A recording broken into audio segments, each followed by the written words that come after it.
बिस्मिल्लाहिर्रहमानिर्रहीम। अस्सलाम वालेकुम। मेरा नाम मोहम्मद अबू बकर है और आज हम अपने 7वें लेक्चर की तरफ बढ़ रहे हैं। तो कंप्यूटर आर्किटेक्चर के ऊपर ये लेक्चर है हमारा, लेकिन इससे पहले ये है कि आपकी डेट अनाउंस हो चुकी है। तो अब हमारे पास कुछ कम ही दिन रह गए हैं। तो इस अब अपने करना क्या है कि आपने, मैं जैसे बार बार आपको कह रहा हूँ कि पास पेपर्स अपने पढ़ने हैं और कोशिश करनी है कि कम से कम अपने ज़्यादा से ज़्यादा सिलेबस कवर कर लें आप लोग। और जितने ईयर के पेपर आप लोग कर सकते हैं, 23 तक तो अपने लाजमी करने हैं। 23, 24, 25 ये तो आपने लाजमी करने ही करने हैं, ये आप नहीं छोड़ सकते। और इनकी 2 बार 3 बार रिवीजन जितनी बार हो सकती है कर लो।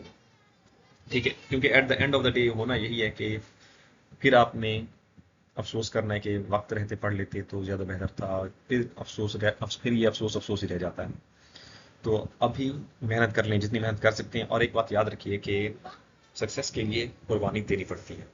जब तक आप कुर्बानी नहीं देंगे आप कामयाब नहीं हो सकते। वो कुर्बानी इस तरह से हो सकती है कि आपके वक्त की हो सकती है, या आप कोई और इम्पोर्टेंट किसी एक्टिविटी में इंगेज हैं, जो भी है।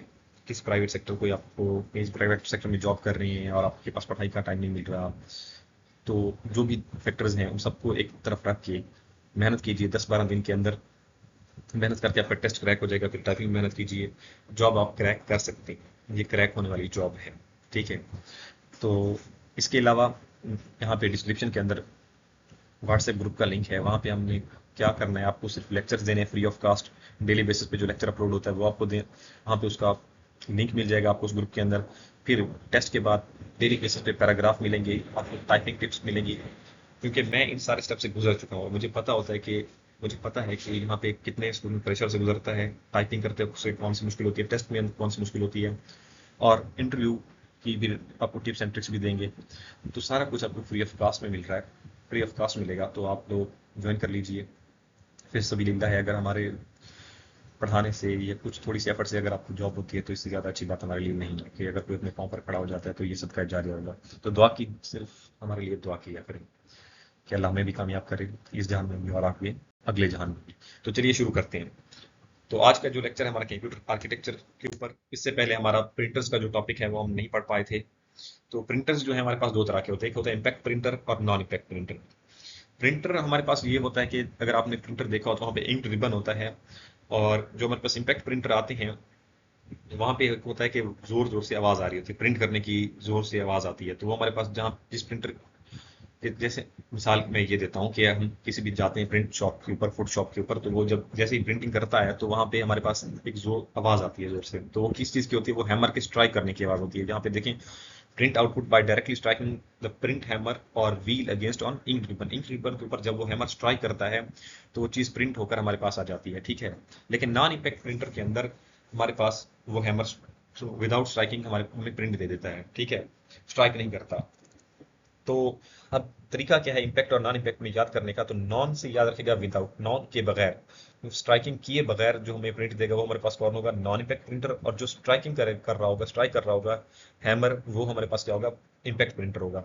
स्लो, अब जाहिर है जब हैमर स्ट्राइक करेगा फिर स्ट्राइक करेगा तो हमारे पास वो प्रिंट क्या होगा, प्रिंटिंग उसकी स्लो होगी। और वो क्या, और उसकी स्पीड हम कैसे मेजर करते हैं, लाइंस पर मिनट, के वो कितनी लाइंस 1 मिनट के अंदर प्रिंट कर सकता है। लेकिन नॉन इम्पैक्ट के स्पीड हम कैसे मेजर करते हैं, पेज पर मिनट, कि वो कितने पेजेस 1 मिनट के अंदर कितने पेजेस प्रिंट कर रहा है। तो जाहिर हुआ, ये साबित हुआ कि हमारे पास फास्ट, प्रिंटिंग में फास्टर कौन है, नॉन इम्पैक्ट प्रिंटर।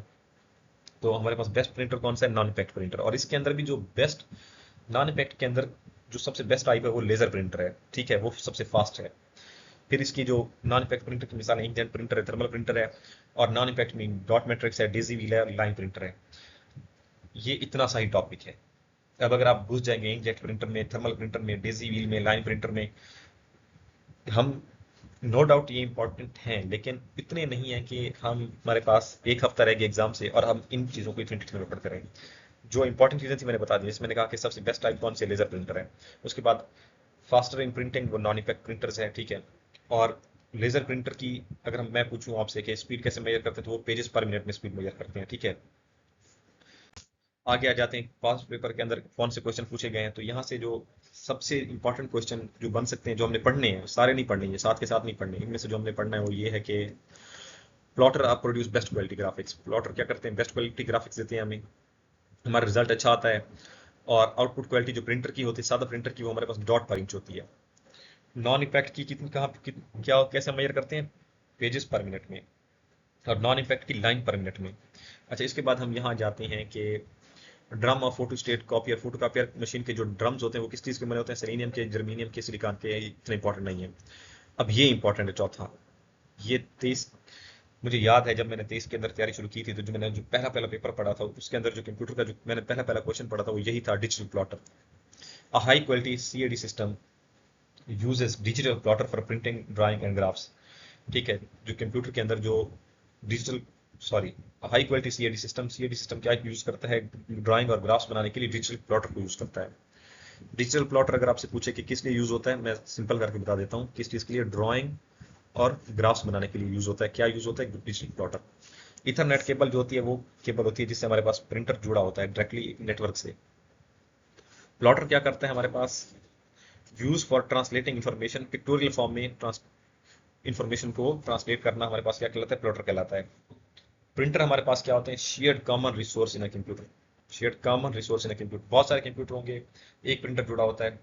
ठीक है, बैंक्स के अंदर आपने देखा होगा कि दो तीन कंप्यूटर वाले सिर्फ एक ही प्रिंटर को यूज कर रहे होते हैं, तो इसे क्या कहते हैं? Shared common resource. ठीक है, जिसको सब इस्तेमाल कर रहे हैं। उम्मीद करता हूँ कि यहाँ तक समझ आ रही हो। अच्छा, हमने प्रिंटर पढ़े, प्रिंटर से जो क्वेश्चन बन सकते थे हमने वो देख लिए। पास पेपर के अंदर कौन से क्वेश्चन पूछे गए हैं वो भी हमने देख लिए हैं। इसे स्मार्ट स्टडी नहीं कहेंगे तो और क्या कहेंगे, आप खुद ही बताएं। अच्छा, computer architecture, the way in which various components of the computer system are connected with one another.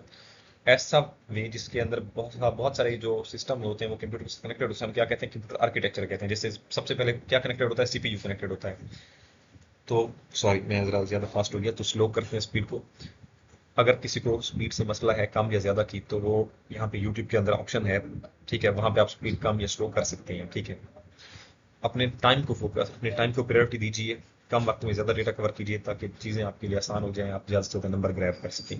ठीक है, तो सीपीयू क्या है? सेंट्रल प्रोसेसिंग यूनिट है हमारे पास। अब यहाँ पे जो इन्फॉर्मेशन लिखी हुई है वहां से हमने ये पढ़ना है कि क्या है। It is also known as processor. It is also use as sorry considered as the brain of computer. CPU क्या कहा जाता है? ब्रेन ऑफ कंप्यूटर भी कहा जाता है और हार्ट ऑफ कंप्यूटर भी कहा जाता है। ये भी लिख लीजिए और लिखना लाजमी, नोट्स लाजमी बनाए लीजिए। अच्छा, ये फिर आगे क्या होता है? फर्दर दो मेन कंपोनेंट्स के अंदर डिवाइड होता है हमारा सीपीयू। क्या होता है आगे? दो मेन कंपोनेंट्स के अंदर डिवाइड हो जाता है। किन किन में? एक होता है कंट्रोल यूनिट। ठीक है, ये क्या होता है? ये सीपीयू का इंपॉर्टेंट पार्ट है। इसे हम क्या कहते हैं? Supervisor of the computer. Question आया हुआ था कि सुपरवाइजर ऑफ द कंप्यूटर कौन सा पार्ट है। तो अब मैंने क्योंकि उस वक्त ये टॉपिक नहीं पढ़ा हुआ था तो फिर मैं कोई और ही टिक करके आ गया था, लेकिन आप लोगों ने अब पढ़ लिया है तो पेपर के अंदर याद भी रखिएगा कि कंट्रोल यूनिट क्या होता है? कंट्रोल करने वाला ऐसा यूनिट जो क्या करता है? फंक्शंस को, सिस्टम्स को कंट्रोल करता है। और सुपरवाइजर क्या करता है? सुपरवाइजर भी कंट्रोल करता है, ठीक है, चीज़ों को। तो इसी तरह सुपरवाइजर ऑफ कंप्यूटर हम किसे कहेंगे? कंट्रोल यूनिट को कहेंगे। सिंपल सी बात, बस हमने ये कर ली। इससे ज़्यादा हमें ज़्यादा यूज करने की जरूरत नहीं है, ज़्यादा पढ़ने की जरूरत नहीं है। कंट्रोल यूनिट क्या होता है? कंप्यूटर जो कंप्यूटर, हाँ ये इंपॉर्टेंट क्वेश्चन है कि एग्जीक्यूशन ऑफ इंस्ट्रक्शन कहाँ पे होती है? कंट्रोल यूनिट के अंदर होती है। एग्जीक्यूशन ऑफ इंस्ट्रक्शंस कहाँ पे हो रही होती है? कंट्रोल यूनिट के अंदर होती है। यहाँ से ये दो इंपॉर्टेंट एमसीक्यूज ए और डी, ये इंपॉर्टेंट एमसीक्यूज जो हैं वो बन रहे हैं और यही दो एमसीक्यूज आते हैं पेपर के अंदर। ये बहुत ज्यादा एक्सपेक्टेड क्वेश्चन है, 90% चांस है कि ये इन दोनों में से कोई ना कोई एक क्वेश्चन आपके पेपर में आएगा। अच्छा, अरिथमेटिक लॉजिकल यूनिट हम क्या करते हैं? यहाँ से बस इतना याद रखना है कि हमने क्या करते हैं? अरिथमेटिक एंड लॉजिकल ऑपरेशंस करते हैं। कहाँ पे? एएलयू के अंदर। एएलयू के अंदर हम क्या करते हैं? अरिथमेटिक एंड लॉजिकल ऑपरेशंस करते हैं, जैसे एडिशन, सब्ट्रैक्शन वगैरह। मैथमेटिकल कैलकुलेशंस को हम सॉल्व करते हैं, मैथमेटिकल ऑपरेशंस हम परफॉर्म करते हैं। अच्छा, ALU computer response to the command coming from. अच्छा, ये अभी आप इतना दिमाग मत खपाइए, ठीक है, ज़्यादा टेंशन लेने की जरूरत नहीं है। सिर्फ सिंपली चीज़ों को देखें, समझें और जो मैंने निशान लगा दिए सिर्फ उनको देख लें, उनको रट्टा लगा लें। यही एमसीक्यूज आपके बन सकते हैं। अभी आप चीज़ों को समझने जाएंगे, डीप डाउन जाएंगे तो आप फिर फंस जाएंगे, फिर चीज़ें मिक्सअप हो जाएंगी। अच्छा, उसके बाद मेन मेमोरी। हमारे पास जो मेन मेमोरी होती है कंप्यूटर की, कंप्यूटर क्या करता है? कंपोनेंट ऑफ कंप्यूटर, कंप्यूटर का ऐसा कंपोनेंट जो क्या करता है? डेटा स्टोर करता है। डेटा और इंस्ट्रक्शन को स्टोर करते हैं, हम क्या कहते हैं? मेमोरी कहते हैं। मेमोरी के अंदर हम क्या करते हैं? डेटे और इंस्ट्रक्शन को स्टोर करते हैं। ठीक है, फिर personal computer contains a main memory. जो हमारे पास पर्सनल कंप्यूटर होते हैं उनके अंदर क्या होती है? मेन मेमोरी होती है। अच्छा, program is first loaded in the computer memory before it is. जो हमारे पास कोई भी प्रोग्राम है, जो सॉफ्टवेयर है, पहले लोडेड होता है कहाँ पे? कंप्यूटर मेमोरी के अंदर, फिर वो एग्जीक्यूट होता है। ठीक है, फिर वो जाके टास्क परफॉर्म करता है। The instructions of the loaded programs are executed one by the CPU. जो इंस्ट्रक्शंस होती हैं वो एक एक करके एग्जीक्यूट होते हैं, सारी एक साथ नहीं हो जाती, बल्कि वन बाय वन सीपीयू के जरिए वन बाय वन जो होती हैं एग्जीक्यूट होती हैं। अच्छा जी, तो उसके बाद हमारे पास क्या है, the data of the situation memory, ये इंपॉर्टेंट नहीं है, मेन मेमोरी। हाँ, जो मेन मेमोरी होती है कंप्यूटर को हम वर्किंग एरिया ऑफ कंप्यूटर भी कहते हैं। ये क्वेश्चन पूछा जाता है, which is working area of computer. तो क्या है हमारे पास मेन मेमोरी, मेन मेमोरी हमारे पास क्या है, working area of computer. Computer memory के बगैर कोई काम नहीं कर सकता। जब वो चीज़ें स्टोर ही नहीं कर पाएगा, प्रोग्राम सॉफ्टवेयर से स्टोर ही नहीं कर पाएगा, तो वो क्या फिर एक्शन परफॉर्म करेगा, क्या कोई टास्क परफॉर्म करेगा। इसके बाद हमारे पास, अच्छा जी, इनपुट आउटपुट यूनिट जो होते हैं हमारे पास, वो क्या करते हैं, flow of information processing input output devices. Input output device में इंक्लूड कीबोर्ड। यहाँ से हमारे पास इंपॉर्टेंट क्वेश्चन सिर्फ यही खड़ा हुआ है कि operating system controls the input output devices. Operating system क्या करता है, इनपुट आउटपुट डिवाइसेस को कंट्रोल करता है। अच्छा, input output unit also controls, क्या करता है, डिफरेंट कनेक्टेड डिवाइसेस को भी कंट्रोल करता है। जो कंप्यूटर के साथ डिवाइसेस लगी होती हैं उनको भी कंट्रोल करता है कौन, इनपुट आउटपुट यूनिट।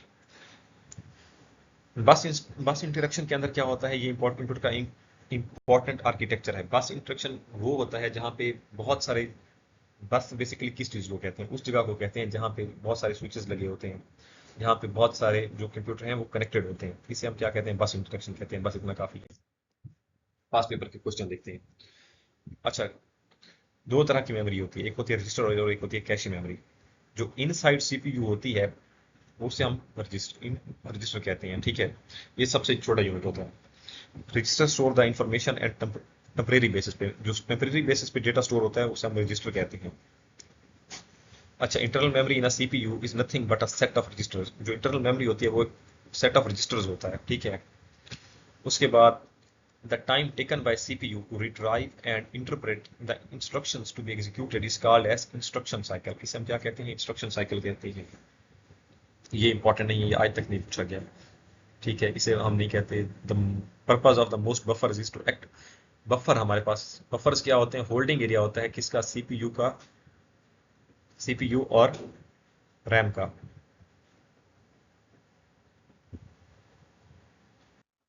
अच्छा, इसके बाद हमारे पास क्या है, कंट्रोल यूनिट। सीपीयू के अंदर क्या होते हैं, डिवाइसेस अटैच होते हैं मदरबोर्ड के साथ। CPU most complicated part of computer. Most complicated part of computer क्या कहलाता है जी, CPU. Data bus carries information between processor and peripherals. Data bus क्या करती है हमारे पास, प्रोसेसर और पेरिफेरल्स जो कनेक्टेड डिवाइस होते हैं उनके दरमियान इंफॉर्मेशन को कैरी करती है। अच्छा, provides a path to transfer data. Data transfer करने के लिए क्या करती है, पाथ प्रोवाइड करती है किसका, सीपीयू और मेमोरी के दरमियान। पावर बस is not a type of बस इन द कंप्यूटर। ये भी क्वेश्चन पूछा जा चुका है पास पेपर के अंदर। बेसिकली ये जो पास पेपर्स के क्वेश्चन हैं ये सारे पास पेपर के अंदर दिए गए हैं, लेकिन ये क्वेश्चन इतने इंपॉर्टेंट नहीं है और रिपीटेड क्वेश्चन नहीं है। बहुत रेयर चांस एक आध बार पूछे गए हैं, एक आध बार, वो भी कई साल पहले। तो ग्रेटेस्ट और हॉट क्वेश्चंस नहीं है, इसलिए हम इनको नहीं पढ़ते।